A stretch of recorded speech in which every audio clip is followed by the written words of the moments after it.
네, 이 사건에 대한 여야 반응은 어떻게 나왔는지 들어보겠습니다. 김준영 기자 나오십시오. 네, 국회에 나와 있습니다. 네, 자 여당, 야당 반응 차례로 알아보겠습니다. 먼저 여당 반응이요. 네, 김무성 대표는 이번 사건을 테러로 규정했습니다. 그러면서 배우가 누구인지 철저하게 조사해 테러를 감히 하겠다는 생각을 갖는 세력을 완전히 뿌리 뽑아야 한다고 밝혔습니다. 김 대표는 주한 미국 대사에 대한 테러는 한미 동맹에 대한 테러라고 말했습니다. 발언 내용 들어보겠습니다. 오늘 아침 마크 리포트 주한 미국 대사에 대한 테러는 한미 동맹에 대한 테러입니다. 한미 동맹은 국가 안보의 핵심입니다. 전쟁 훈련 반대라는 평화를 외치면서 폭력을 행사하는 것은 자가당착입니다.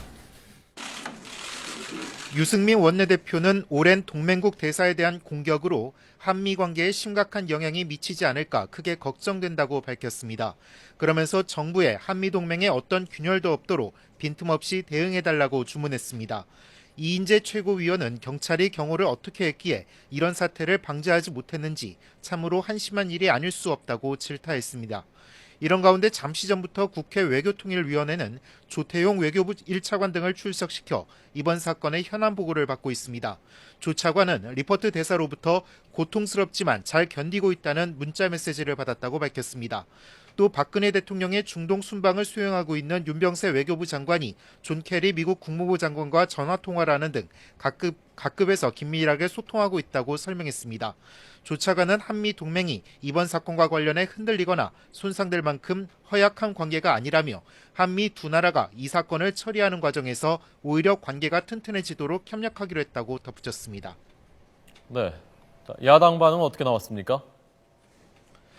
네, 오늘 세종시를 찾은 문재인 대표 역시 이번 사건을 정치적 테러라고 언급했습니다.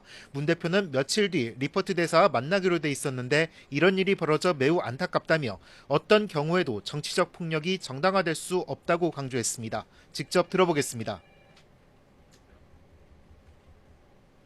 일종의 정치적 테러로 이렇게 보이는데 이런 그 정치적 목적의 폭력은 어떤 경우에도 정당화될 수 없는 것이거든요. 네. 그 자체가 옳은 일이 아닐 뿐더러 그것은 늘 문제를 악화시킬 뿐이죠.